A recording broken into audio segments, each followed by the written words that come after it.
Good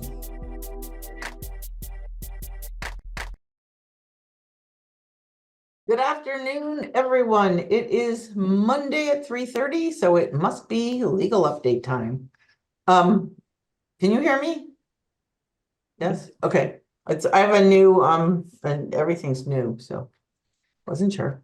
Okay, so today we're gonna do something really exciting. We're gonna look at the request for repairs and these are some of the forms that are near and dear to my heart because they're filled out incorrectly probably the most times. So let's give it a look. I have to share my screen, right? Share, what do you do? Okay. I see. Okay. So the first document is the request for repairs, and it's a document all of you, I'm sure, have seen tons and tons of times. Notice that this version was updated December 23. I'm not sure if there were any changes because there were a lot of forms that didn't have any changes, but anyway, so the request for repairs is when you, obviously everyone knows when your client wants to, the buyer wants to do ask the seller to repair stuff, they fill out or give money or lower the purchase price. They usually show the seller some terrible report that requires a lot of work, and then they ask for whatever they want to ask for, whether it be repairs or money. So the first thing that the buyer has to understand and that everyone should know, because this has always been in the contract, but it didn't used to be on the form. I don't know. I'm not sure how long it's been on here. Note, seller has no obligation to respond to buyer request. Okay. So that's it. The contract says it too. The buyer can make a request, but the seller doesn't have a duty to respond to it. Okay, if you know, everyone who's ever represented a buyer, do you want to be ignored? Of course you don't want to be ignored. So if you're not mad at the buyer's agent or trying to prove a point for some other reason, then you probably should respond. Even though you're going to say, even if you're going to say we're not doing anything. It just, people don't like to be ignored. But again, it's the seller's not required. The seller gets mad at, I've seen sellers who put a bunch of stuff in the MLS and then when they'll put no repairs, no this, and then when it's asked for, they're going to get mad. They get mad and they say, I said no repairs, I'm mad, I'm just, I'm done with these people. So anyway, so if you don't get a response, you can bug them for a while, but they don't have a duty to respond. And honestly, if you're the listing agent and your seller doesn't want to respond, then at least you could say that you're not going to get a response. Okay, so buyer requests that seller prior to the final verification, repair, or take the following actions. And everyone's aware of this. You put in your list. A lot of people attach on a closed list, a list on an addendum or something. And so there's often a list attached rather than here. But these are, I want you to fix these, seller. Okay. Section B, buyer requests that seller pay to have, okay, so now B is termite. Pay to have section work completed as specified in the pest control report. Buyer requests seller to have section 2 work completed. We're at 1 and 2. Okay.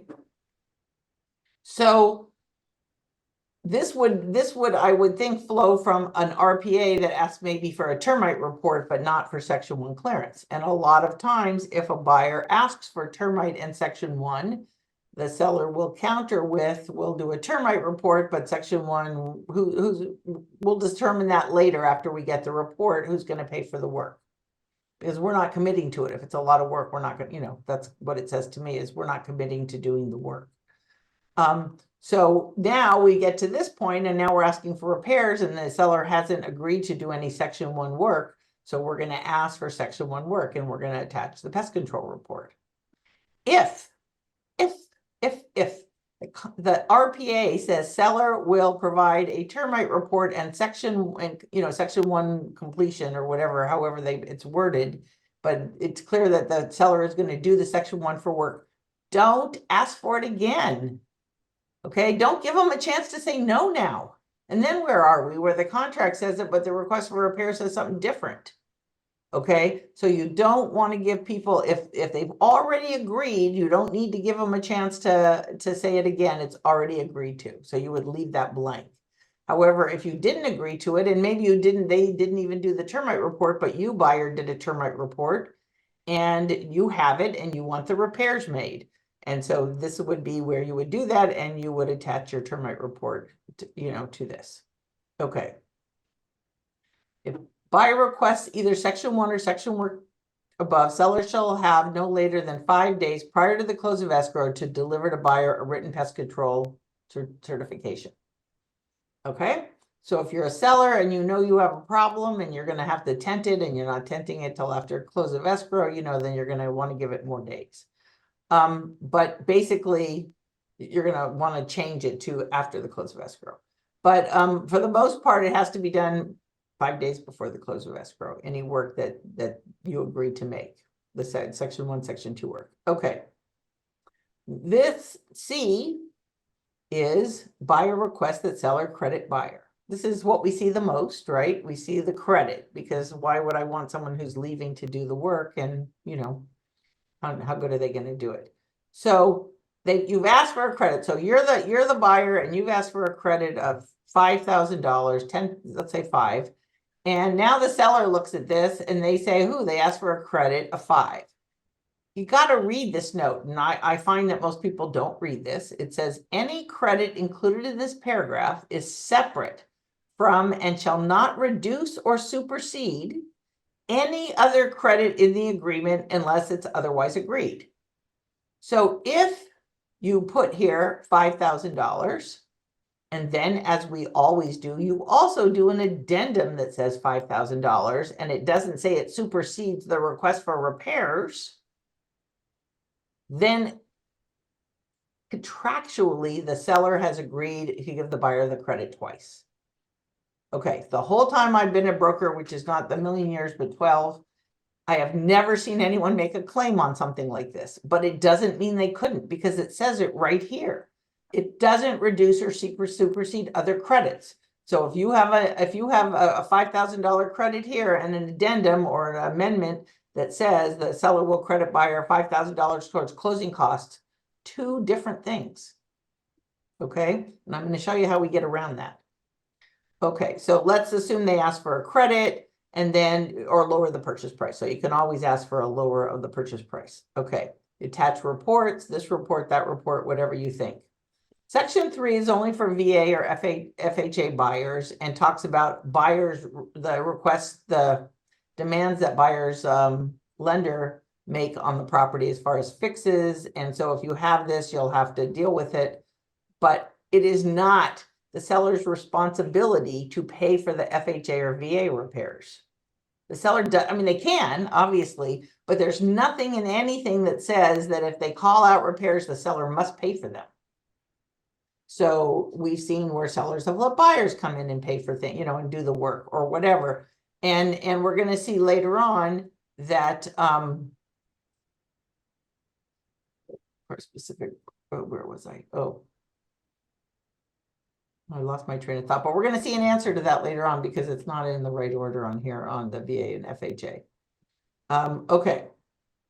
If seller agrees to any of buyer's requests or some of buyer's requests, and buyer accepts seller's partial agreement below, buyer removes the investigation of property contingency. So if you're doing this, if you're filling this out and you're the buyer, certainly that would be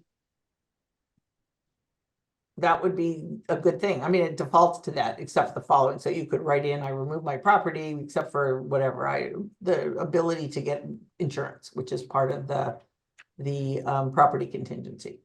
You could leave some exceptions, but the more you're removing, the better off you're going to get the seller to pay. But you guys know that. Okay. Okay, buyer removes those contingencies on the attached sign. You can attach a form that is a contingency removal form instead of doing it on here. Okay, I didn't actually realize this was in here. Buyer releases seller from any loss, liability, expense, claim, or cause of action regarding the disclosed condition of the property. Okay. I don't know where that's in the request for repairs, honestly. Okay, but if you've disclosed it, then the buyer's releasing you. And of course, we've always said that you seller can, the seller can only be liable for something the seller knew, and if the seller discloses it and buyers moves forward, then that counts. So, but I didn't realize there was actually a release in here. I don't know if you guys did. Okay, this is just the expiration, when it revokes and when it's and it can always be withdrawn until it's revoked. Okay. So this change they made, I don't know, 5-6 years ago, where they added on this form, seller response. This is right on, we're still on the RR. Okay, this is instead of using the RRRR, you can just respond right on here. There's nothing that you can do on the RRRR that you can't do on this one, and this one's better.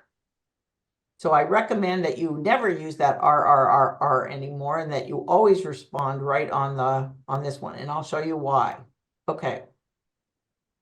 So we know this seller agreement, all or partial, what are the partials, et cetera, et cetera. You guys know, you pretty much know how to do that part. Okay. Number 2, seller responds to buyer's request on the attached form using, so that's what I see checked a lot, and then they attach an RRR when they could have just checked the box here and saved a whole form. Okay. Number 3, buyer's request. Okay, so this is the one we're looking for, and this is not on the RRRR, and I don't know why not. Buyer's request. Okay, so buyer asks for a credit. We happen to know that if you give a credit here and give the credit in the addendum, which you're going to have to do because escrow has to have that addendum, that's going to mess. The seller will be offering two fees to the buyer. So you check this one. Buyer's requests are not incorporated into this agreement. And when they say the agreement, they're talking about this RR. Seller responds to buyer's request on the attached amendment to existing agreement. No seller signature is required on this RRR. So we're not responding. We're going to just do an amendment. Instead of responding on here and saying, yeah, we agree to give you $5,000 and also doing an amendment, we're going to check this box and we're going to do an amendment that says seller shall credit buyer $5,000. And say there was more than one thing on here. It wasn't just the credit, but they also wanted, the toilet fixed in the guest bathroom. Okay, you could add that to your addendum, right? Or amendment, whichever one you're using. We're going to get to that in a minute. You can add to that in addition to seller credits buyer $5,000, seller agrees to fix the toilet in the guest. I mean, if there's more to it, you can also put that on the addendum. But what you don't want to do is you don't want to agree on the request for repairs or the RRRR to give a credit when it says that if you do that and you put it in the addendum, you've given 2 credits. We don't want to do that, even though I've never seen anyone make a fuss about it. One day someone will, and then it'll be a big deal. So it all happens. It all comes up at some time in time. So anyway, so that's my suggestion, is that you always use number 3. Buyer requests are not, if you're given a credit, are not incorporated into the agreement. Seller will respond on an amendment. And they say to use an AEA. Okay. To me, they're interchangeable, but I get ahead of myself. Okay. So that's the one you check if you're given a credit. And then you don't have to ever worry that some smart buyer is going to look at this and go, wait a minute, they gave me this credit and then they gave me this credit. Don't I get it twice? It's going to come up. Okay, then of course you could say you don't agree to any of buyer's requests, and that's okay too. So, but again, as opposed to seller has no duty to respond, wouldn't it just be easier to seller does not agree and let them respond? I just feel like people don't like to be ignored. So even though it's not a requirement of the contract or the law, it's probably good practice. Okay, does anyone have any questions on this, on the RRR? I have a question, Cindy. It's Monica. Mm-hmm. So this is something new about the amendment, and about 4 or 5 years. It's hard to tell with COVID, everything gets lost, but it's been here a while. Oh, wow. But still people aren't really noticing it. That's why I'm, it just to me, it seems crazy to go all the way to this page just to check I'm going to use another paper. All the choices are here. You want to pay, you want to not do it, they're all here. Oh, yeah, no, I was just talking about the credit. Yeah, no, that's been on there for a long, again, I think that's always been in this document, but no one really notices it. Wow. Okay. All right. And then I have a question, and I don't know that. I had a situation where the buyer sent the RR, seller responded right here. My seller responded on this form RR, and with the buyer signed, but the box wasn't checked off, right? They just signed. And then I sent it back for her to complete correctly, but she sent me a text message saying that they were asking for more stuff. So they were gonna respond with asking for more additional things to repair. But when the RR came back signed that the buyer accepts seller's response, I figured they changed their mind. Yeah, And then that's 2 days good. later, I get another RR where they're asking for more. My seller ended up giving them a credit, but what They what would definitely should have checked one of the boxes, right? Because one accepts and one doesn't accept. So how can you sign it without checking a box? What does that, Right, right? right. So I guess my question is, I mean, it all worked out, but what would have been our legal standing there? Because they had accepted it. Why are you submitting another RR? Well, first of all, you could always submit another one, even if you accepted the first one. Yeah, I see you already gave me $2,000 and are gonna fix this, but I also now want this. There's no rule that says you can only have one RR. Right? Really, even though they've already accepted. Huh. If you're asking for something different, I wouldn't ask for the same things. But if Yeah. what if you find out later that there's something else that you missed? So you could, but without one of these boxes checked, I don't think the signature means anything. Yeah, no, she did check it. I Oh, sent it back accepts? before checked my seller accepts? responded, I had her complete it correctly. Oh, It was okay. just frustrating. They sent two Yeah. more RRs, and even though Yeah. the seller would agree, they sent another one over the same stuff, so. Buyers are just not buyers. Some buyers agents don't get it. Okay. Yeah, okay. Okay, Thanks. let's Cindy, look at just for the heck of I it. have a This is- question. Oh, yeah, go ahead. Cindy, it's Agnes. Okay, so with regards to number 4 on page 2, yeah, there is a seller's response.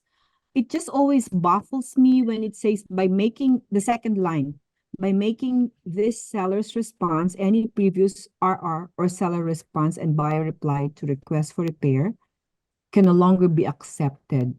That always confuses me. Well, Because I think they're basically, seller responds to buyer's RR on the terms above and acknowledges receipt by making this seller response.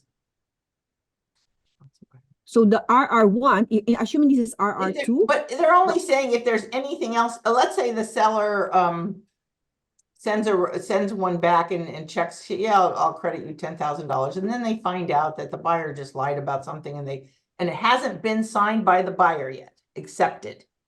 They can send another one. They could send a new one. And then if they had already sent one and it hadn't been accepted, it would be void. As with any other contract or document, it's always like that. If you send somebody something and they haven't accepted it, you can always revoke it and resend a new one. It's just the way it is. okay. So does it have anything to do with Monica was saying RR1 versus RR2? Is it? No, because it depends on if it's already accepted, then this doesn't come into play. It's only if it's not accepted. Only if it's not accepted by the buyer or by the seller? Right, by both. No, it basically, it has to be accepted by both. Any previous request for repair or seller response, so their request or our response that wasn't already accepted is gone. Then the So, question though, I mean, if it is signed and sent back without a box being checked, isn't that incomplete? And yeah, therefore, it doesn't say anything. yeah, If the buyer signs this bottom thing and doesn't check either one of these boxes, it doesn't say anything. Yeah, so that got corrected. They sent it back Yeah. checked, but after there was agreement and everybody agreed on the repairs, they sent another one, even though there was already an Right, agreement. and see that one, so those aren't gonna be void because those were any Accepted. previous and buyer reply to request for repairs by making seller written previous RR seller response to buyer request for repairs can no longer be accepted. If it's already accepted, you can't take it back. Well, or you can't take it back, but they can submit another one. Correct. Buyer, Correct. Okay. But it's this sentence only goes to one that was, it's sitting out there without being accepted. Oh, got it. So this paragraph is Yeah, it has it's- to do I mean, with it's an the same thing. on a one that hasn't been agreed on. Okay. Right, same thing for a counteroffer. It would be no different if you sent somebody a counteroffer, you changed your mind and said, hey, I'm revoked that counteroffer, here's the next one. Until they Okay, so it's accept it. applicable to a non-agreed one. Okay, Right, got it, right. got it, got it. It's pretty I much read it. unratified copy or offer or Right. response. Okay, Right, correct. One that's Okay. been responded to, I correct. get it now. Okay. Okay, so, I yeah. have a question.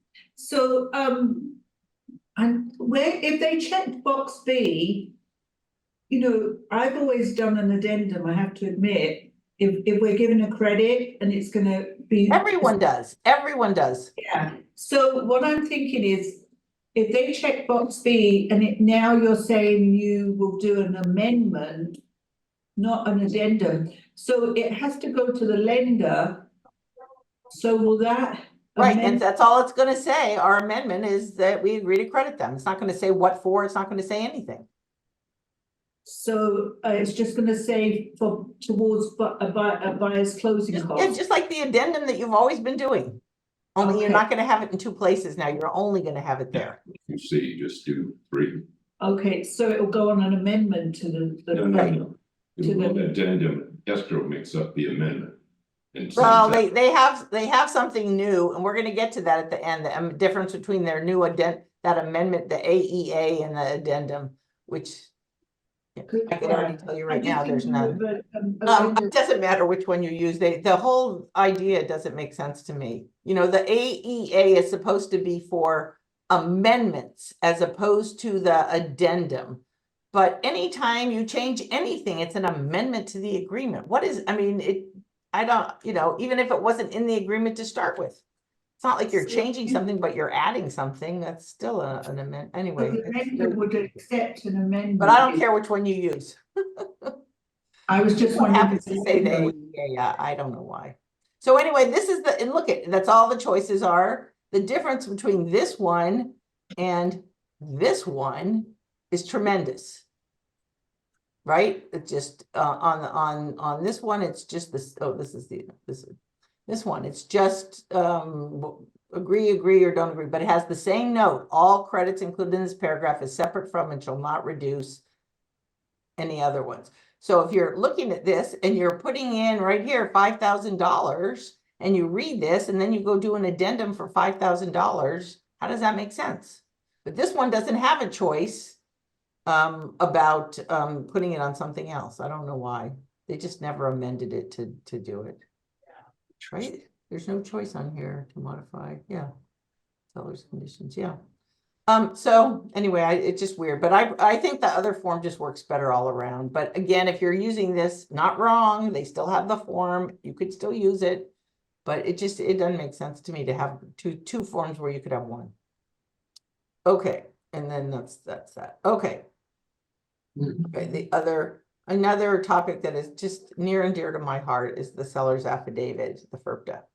Okay, and without going over this first, the law says, and this is the law, the tax law of the United States says that if you have a foreign seller, you have to deduct from the seller at the closing and pay it to the IRS. So the question is how do we know if we have a foreign seller? Because what happens is if it doesn't happen through escrow, the IRS will go to the buyer and require the buyer to, and the seller doesn't pay it on their own and it doesn't get taken out of escrow, the buyer will be responsible for the seller's taxes. And we've seen it. We've had our own buyers this happen to. We have so that's the law. The law says that if it really turns out to be a foreign buyer and you didn't deduct and they didn't voluntarily pay, that you are responsible for their payment.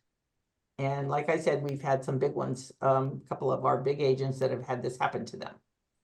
And it's because escrow doesn't do what they're supposed to do, or in some cases, I don't know, I think it's the IRS that's messed up, but what the heck. So in order for in order for the buyer not to be responsible for the seller's taxes if the seller doesn't pay them, then the buyer needs to have a FIRPTA or a whatever, the AS, but it's the FIRPTA, and it needs to have filled in the transfer's name, right? Obviously the address, the transfer's name. And then it defaults, this must be new. I feel bad that I didn't realize this, but it defaults to you're gonna get a qualified substitute. It used to default the other way. But I think this had changed a long time ago and I just didn't realize it. But anyway, so if you don't fill out anything, it says you're gonna get a qualified substitute. Okay, but I want to go back up here because I want to, okay. Internal Revenue provides that a transferee, a buyer of US property, must withhold tax if the seller is a foreign person. Look at that, the buyer is responsible. That's why if the seller doesn't pay it and you don't withhold, the buyer gets the taxes. It goes with the property, not with the owner, not with the previous owner. So it's the buyer's responsibility. So if you represent, if you represent a buyer, you have to have a QS because, or a FIRPTA, because you need to make sure that you're protecting your buyer from potentially being responsible for the seller's taxes. Totally, non-break. And again, it's changed over the years, but some places don't require you to put it in and some do. And it's all over the board on this. Some people don't even look at these. They just look and see if they're signed. But again, it's the buyer's responsibility. And the law requires the seller provide an affidavit to the buyer with the seller's taxpayer ID number on it or a qualified substitute, one or the other. Okay, so those are the two choices we're allowed to have to protect our buyer. We're allowed to have a qualified substitute signed by an escrow saying that they have the information, or we're allowed to have the FIRPTA itself, which has the seller's social security number on it. A FIRPTA that says escrow has this on file, or any one of the other million things people write in that blank instead of the social. No, they don't work. It's just a piece of paper, not a FIRPTA. It's not a FIRPTA without the social written in and it's signed. So that's just black and white. I mean, you have to have the FIRPTA. I know that our auditors require the seller to always have a FIRPTA too. I didn't used to, because as far as I'm concerned, this protects only the buyer, not the seller. But I guess we do now. We always have one. Okay. So Cindy, if the seller doesn't want to give the buyer their social number, they just go through escrow and give it to escrow company? Correct. And escrow can do a qualified substitute. Now, maybe I just don't want to say that. Okay, let's leave it at that for right now. Technically, in-house escrows aren't supposed to do qualified substitutes, but we do. And probably within the next month, we're going to be an independent escrow anyway. So we will be able to do them still. So I'm a little lost here. So it defaults to qualified substitute. And if we don't want it to qualify to default, check the box. check box B right there. Right, transfer additional. I thought it defaulted to this and you had to check for that. So I was kind of surprised, right? Okay. So then you check here that no, I'm just giving you the information. So Cindy, what if the seller give out a false ID number? As long as the buyer doesn't know it's false, right? Because if the buyer knows too, then the buyer, that's a problem. And I don't know how you would prove the buyer knew, but anyway, as long as the buyer doesn't know, the buyer's allowed to rely. I think it says that on here somewhere. Cindy, isn't there a way the title also can get in and help with this? Yes, it can be escrow or title can sign a and the buyer's broker can sign. The only person that can't sign is the seller's broker. For whatever reason, they trust the buyer's broker, but not the seller's broker, honestly. So yeah, that's the only person that can't sign a qualified substitute is the seller's broker. Okay, so that's where you're going to check on here. And then if you check that, then you have to fill out this paragraph 5. Basically, it says, unless you checked B, don't fill it out. But if you check B, then you do fill it out. And, I don't care if it has an address and phone number on it, but if it doesn't have the TIN number, the tax ID number, It's just a piece of paper. Looks like they revised this back in 21 then, because it It- didn't used to. It does be like look that. different, right? Yeah. I look at these and I go, how do I not know these things? Yeah, Um, no, in Cindy- 21, huh? Cindy, just to verify, so we have B checked by the seller And then they have to fill this. and then they filled out, paragraph okay. 5. Just want to make sure that I have the right, okay. Okay, so that's this version. If they're gonna fill in their social security number, great, and then we have it. Okay, okay, so the qualified substitute is a much simpler form, at least it has a lot less writing on it. And it just needs the name of the qualified substitute, the name of the person, the name of the seller, and a signature, and that's really all. And but your seller still has to give the completed all the information to escrow, but escrow has the tax ID number anyway, I'm pretty sure. So yeah, so they're gonna have all that information, and then if anyone needs it, I guess they provide it.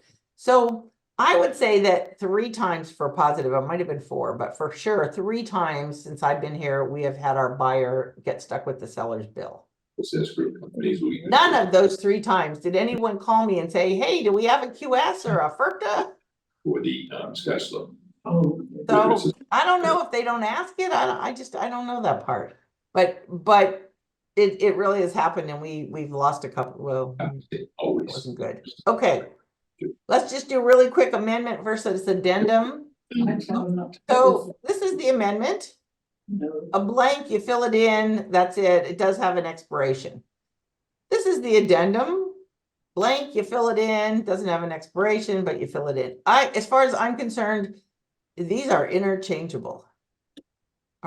The following terms are incorporated into the purchase agreement, and the other one says, okay, so this is how they write the difference. The amendment is a proposal. They make it look like for the amendment, only one side does it, and they send it as a proposal to the other side because there's an expiration and everything. Okay, so if you're sending a proposal, I just don't get it again. And this one is not like that. Okay, it's just, this is what we're gonna do, and hopefully we've talked about it. I assume that they think you've talked about it ahead of time because it's not a proposal. I don't know. I haven't heard anyone at CAR give a good explanation of this, other than to say that the amendment is supposed to amend the contract and the addendum adds to it. But every addition is an amendment. I don't know. It doesn't make sense. So An anyway, amendment would change something that was already agreed on in addendum. it You're wouldn't adding, matter which one it was. No. it doesn't matter. An Okay. agreement with that says what it says with 2 signatures can be on a blank piece of paper and it's still good, right? So it's not, there's no magic to the difference between addendum and amendment. Okay. And so I'm just not sure why they did it, but what the heck? But Cindy, on the RR, you said if there's going to be a credit that we should use the On the AEA. RR, they actually say they want an amendment, right? They say, right, not this one, they say they want this one, right? The AEA. Yeah, The AEA only is the place one. I they know want. that it's mentioned is on the RR, and I don't know why. It wouldn't be the end of the world if you used an addendum instead. It just makes no difference. Okay. Okay, any other questions?